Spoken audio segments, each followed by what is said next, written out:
Assalamualaikum warahmatullahi wabarakatuh. Waalaikumsalam warahmatullahi wabarakatuh. Selamat siang semuanya.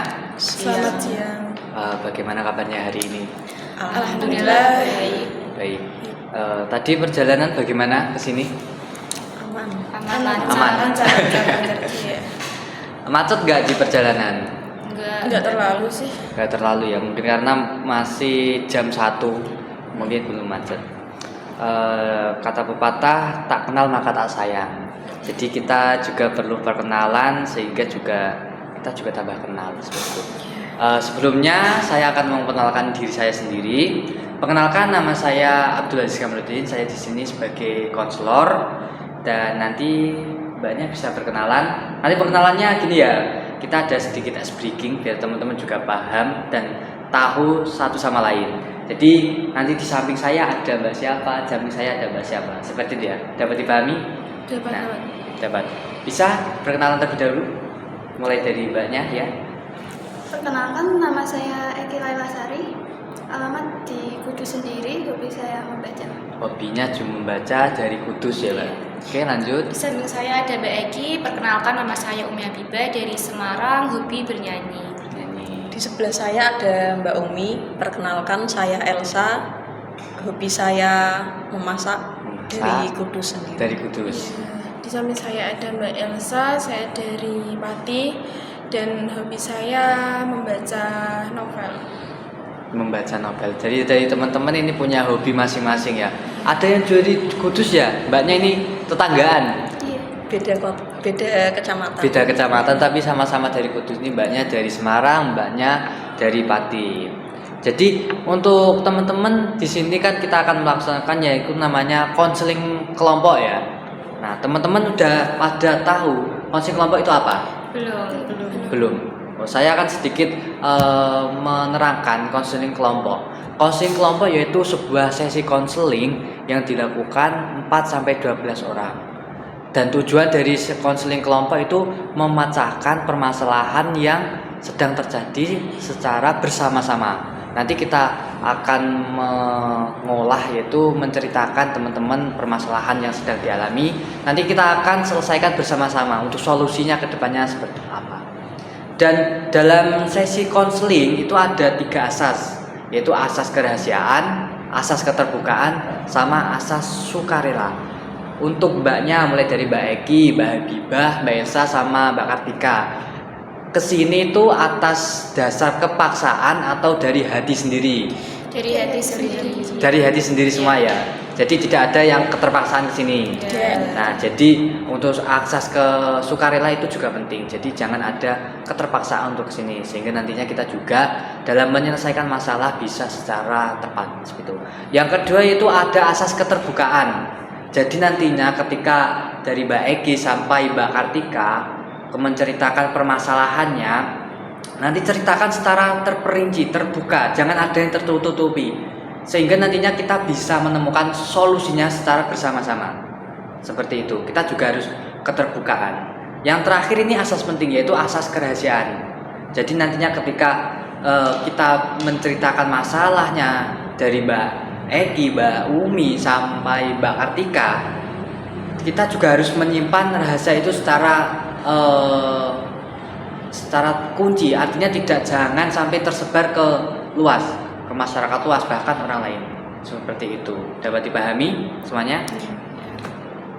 Jadi sebelum kita melakukan yaitu akan ada kontrak, yaitu untuk sesi pertemuan kita itu hanya 30 menit dan kita sepakati bersama untuk pembahasan permasalahan akan kita bahas semuanya atau bahkan kita ambil beberapa saja. Ambil salah satu saja. Gimana? Ambil salah satu aja? Yeah. Jadi dari berempat permasalahan yang nantinya berbeda-beda, mungkin kita akan ambil satu permasalahan terlebih dahulu. Kita akan bahas sampai selesai satu permasalahan. Oke. Untuk selanjutnya yaitu sesuai tadi akan ada asas kerahasiaan. Jadi kita akan melakukan yang namanya ikrar, janji atau sumpah. Yang nantinya itu sebagai pedoman, sebagai sebuah hak kita untuk menjaga kerahasiaan kita semua. Jadi nantinya saya akan memandu untuk teman-teman bisa untuk menirukan. Seperti itu, dapat dipahami? Ya. Bisa untuk menirukan. Ya, saya berjanji Saya berjanji tidak akan tidak akan membeberkan membeberkan baik itu yang saya ucapkan baik itu yang saya ucapkan atau yang saya terima, atau yang saya terima, dan saya berjanji dan saya berjanji tidak akan menyebarluaskan tidak akan menyebarluaskan kepada orang lain. kepada orang lain. Nah, jadi tadi teman-teman dan saya juga sudah berjanji tidak akan menyebarkan permasalahannya kepada orang lain, seperti itu. Sebelum kita masuk ke inti dari konseling kelompok ini, kita akan melakukan doa sehingga nantinya untuk sesi selanjutnya akan lebih bisa berjalan dengan lancar. Untuk doanya bisa dipimpin siapa? Mbak Elsa. Mbak Elsa. Ya. Monggo Mbak Elsa. Sebelum memulai sesi konseling, alangkah baiknya kita berdoa menurut kepercayaan masing-masing. Doa mulai. Selesai. Kepada Mbak Elsa saya ucapkan terima kasih. Bagaimana kita akan lanjut? Bisa dilanjut? Bisa. Nah, jadi nanti Mbak Eki menceritakan secara singkat permasalahan yang dialaminya. Nanti urut Mbak Umi, Mbak Elsa sama Mbak Fatia. Seperti itu ya. Bisa dipahami? Bisa. Pada Mbak Eki, monggo. Gini Kak, saya akhir-akhir ini merasa cemas dan overthinking. Tapi saya tidak tahu sebabnya itu apa. Dan berakibat tugas kuliah saya itu keteteran atau berantakan. Jadi masalah yang sedang dialami itu overthinking. Iya, benar. Oke, bisa dilanjut. Nah, jadi gini Kak, akhir-akhir ini tuh saya merasa minder, kurang percaya diri, terutama pada masalah fisik saya yang gendut. Apalagi kalau lagi kumpul sama teman-teman, saya tuh merasa paling gendut sendiri gitu, jadi gak pede. Oke, berarti karena memang faktor yang dialami itu merasa gendut ya. Oke. Selanjutnya, Kalau dari saya kesulitan membagi waktu Kak. Kan saya ikut organisasi, saya juga kerja. Jadi saya kesulitan untuk membagi waktu antara ketiga itu, kuliah, kerja, dan organisasi. Jadi tugas-tugas saya keteteran seperti itu. oke, bisa dilanjut. Oke, kalau dari saya sendiri itu dalam perkuliahan kayak saya tuh kurang percaya diri dalam public speaking gitu, dan kayak merasa apa ya, sering grogi atau merasa takut, overthinking juga ketika berada di depan umum gitu. Berarti dari keempat, dari Mbak Eki, Mbak Umi, Mbak Elsa, sampai Mbak Kartika ini kan mempunyai permasalahan yang berbeda. Kita sepakati, tadi kan kita sudah sepakati bahwasanya kita akan membahas satu permasalahan terlebih dahulu. Nah, di sini ada 4 permasalahan kita sepakati bersama. Yang akan kita bahas terlebih dahulu permasalahan dari Mbak siapa? Mbak Kartika saya. Mbak Kartika ya. Bagaimana Mbak Kartika? Iya, bisa. Oke. Jadi untuk permasalahan ini kita akan membahas permasalahan Mbak Kartika. Mbak Kartika bisa dijelaskan secara terbuka dan leluasa mengenai permasalahan yang dialami. Ya, sebelumnya minta maaf kalau sedikit belepotan ya ngomongnya, karena emang nggak jago ngomong. Nah, jadi permasalahan yang saat ini saya alamin tuh, saya risaukan tuh gini, dalam perkuliahan gitu kan, presentasi kan umum, maksudnya kan tugas yang udah paling umum lah buat mahasiswa gitu kan, yang kita lakukan sehari-hari. Nah, saya tuh sampai sekarang dari semester 1 sampai semester 5 ini tuh saya mempunyai permasalahan tuh saya masih nggak bisa percaya diri dalam public speaking. Saya kesusahan ketika gimana caranya saya ngomong di depan umum gitu, kayak gimana ya, kikuk atau gimana gitu. Dan ketika saya presentasi juga, saya sering kayak merasa cemas, memikirkan hal yang mungkin nggak seharusnya saya pikirkan. Contohnya tuh kayak gini, kalau kayak saya ngomong kayak gini tuh nanti tanggapan teman-teman gimana ya, tanggapan dosen nanti gimana ya, apa yang saya omongin ini salah atau benar. Dan saya sering memikirkan hal-hal itu. Terus ketika maju di depan umum juga saya kayak langsung merasakan panik yang benar-benar hebat gitu. kayak langsung suhu tubuh saya itu merasa dingin juga, dan kayak di hati itu nanti kayak berdebar-debar gitu, panik gitu kan. Jadi saya susah untuk mengontrol yang saya alami itu. Ya seperti itu sih mungkin. Berarti yang dirasakan itu berarti ketika perkuliahan ya, Iya. ketika presentasi di depan merasa kayak ada sesuatu yang mungkin mengganjal atau bahkan sulit untuk diungkapkan. Iya. Apakah sebelumnya sudah pernah untuk dilatih? Ya kalau dilatih mungkin ya jarang-jarang sih. Mungkin sebelum saya presentasi gitu kadang saya melakukan malam hari gitu kan. Cuman kalau saya udah ada di depan umum itu semuanya itu bener-bener blank Blank semua. Iya.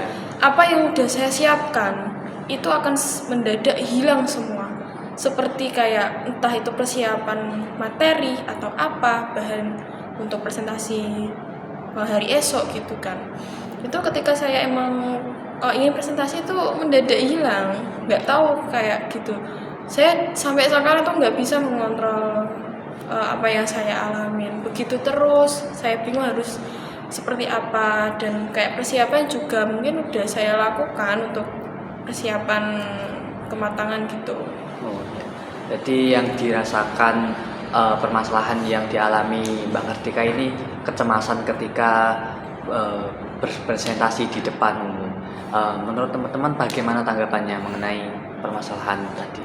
Izin berpendapat, Ya. menurut saya Mbak Kartika itu bisa sebelum presentasi itu bisa meminta tolong teman dulu untuk melihat kita tuh berlatihan dulu, contohnya latihan pada teman kita itu tadi supaya nanti pas maju itu kita lebih pede, karena kita kan udah dilihat teman terdekat kita dulu, terus teman kita itu masih masukan mana yang salah dan kita bisa memperbaiki kesalahan itu tadi sehingga bisa lebih pede lagi untuk melakukan presentasi. Seperti itu menurut saya. Dari yang lain? Ya, saya izin pendapat. Saya juga setuju dengan pendapatnya Kak Umi tadi ya. Misal Kak Kartika bisa memulai langkah awal terlebih dahulu, langkah paling sederhana. Misal berbicara di depan kaca juga bisa, untuk mengetahui mimik wajah kita itu seperti apa begitu. Kalau untuk pendapat saya, mungkin Kak Kartika ngekos atau di rumah Kak? Ngekos sih. Mungkin bisa dimulai dari bersosialisasi dengan teman-teman kos, seperti menyapa, seperti itu. Nanti kan itu akan melatih kita menjadi pede. Nah, begitu. Itu menurut pendapat saya. Nah, tadi dari pendapatnya Mbak Eki, Mbak Umi, sama Mbak Elsa, yaitu intinya kita harus melatih sehingga nantinya ketika kita sudah berprestasi di depan umum, bahkan di masyarakat pun kita sudah terbiasa, dan karena kita sudah terbiasa berlatih seperti itu, Kak. Lalu kalau untuk gimana ya? Mungkin kalau kita mencoba hal itu kan langkah kita ya.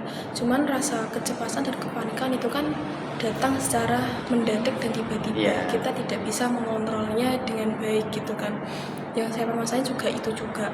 Nah, saya itu ketika di depan itu juga kesulitan gimana caranya biar saya tidak ngeblank, biar saya tidak grogi dan saya lancar dalam ngomong gitu kan. Tadi kan kalau cara lancar ngomong kan tadi sudah ada pendapat dari Yeah. teman-teman gitu kan, kayak belajar dari mengaca atau dibantu teman gitu kan.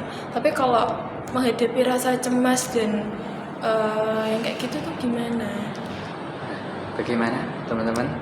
Izin berpendapat, Iya. menurut saya ketika kakaknya sedang berpresentasi, ketika kakaknya merasa gugup, kakaknya coba trik misalnya kayak tarik nafas terus fokus pada apa yang ingin kakaknya itu sampaikan.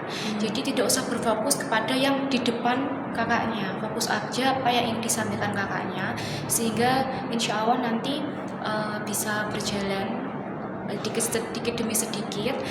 Jadi dari mulai hal-hal yang kecil dulu itu tadi. Seperti itu. Dari yang lain? Untuk dari pendapat saya, Ya. seperti yang dikatakan Mbak Umi, kita tidak usah memperdulikan siapa yang di depan kita gitu Kak. Jadi kita tidak usah memandang wajahnya, tapi kita memandang ke tembok atau ke atas kepalanya gitu. Jadi tidak usah memandang wajah teman-teman. Itu akan membuat kita grogi. Jadi seperti itu kalau dari saya. Dari yang lain? Ya, kalau dari pendapat saya sendiri itu kakaknya itu bisa nggak usah berpikir yang belum tentu terjadi gitu loh Kak. Misalnya rasa cemas itu kan pikiran rasional ya, irasional ya. Ya. Nah, pada intinya berarti kita harus lebih fokus saja sih. Lebih fokus ketika kita mulai presentasi, jadi jangan hiraukan yang lain. Karena biasanya yang orang-orang lain itu bisa mempengaruhi pikiran kita dan mempengaruhi kecemasan kita. Seperti itu kan. Bagaimana? Ya, baik. Terima kasih. Karena mungkin waktu kita terbatas, karena di awal kita sepakati 30 menit dan waktunya kita sudah 30 menit, jadi kita sudahi untuk pertemuan pertama ini. Nah, sebelumnya bagaimana perasaan Kak Kartika ketika kita setelah melakukan sesi counseling kelompok ini? Yang saya rasakan mungkin saya plong ya, karena selama ini mungkin saya nggak tahu harus cerita ke siapa gitu kan. Saya berterima kasih kepada konselor panjenengan dan teman-teman sudah mau mendengarkan yang saya keluhkan selama ini, dan saya dapat termotivasi juga apa yang harus saya lakukan, yang saya jalani nanti. Ya, terima kasih banyak untuk semuanya. Ya, terima kasih kembali Kak Kartika. Nah, jadi sebelum kita akhiri, kita akan lakukan yaitu kesepakatan yang nantinya pertemuan selanjutnya. Apakah kita perlu untuk melakukan pertemuan selanjutnya? Perlu. Dan untuk tempatnya bagaimana? Di sini saja seperti Di sini. Untuk waktunya Seperti hari ini. berarti untuk pertemuan selanjutnya, minggu selanjutnya, yaitu kita di sini seperti waktunya sama dan tempatnya sama. Iya. Seperti itu ya. Iya. Kita sepakati bersama ya. Ya, baik. Karena memang waktunya sudah 30 menit, saya akhiri. Dan sebelum saya akhiri, saya sebagai konselor minta maaf jika ada tutur kata yang mungkin kurang berkenan di hati teman-teman semuanya. Saya minta maaf. Dan hati-hati di jalan, semoga sampai rumah dengan selamat. Seperti itu. Sebelum kita akhiri, mari kita baca hamdalah bersama. Alhamdulillahirabbil alamin. Akhirul kalam wa walidaya. Wassalamualaikum warahmatullahi wabarakatuh. Waalaikumsalam warahmatullahi wabarakatuh. Terima kasih.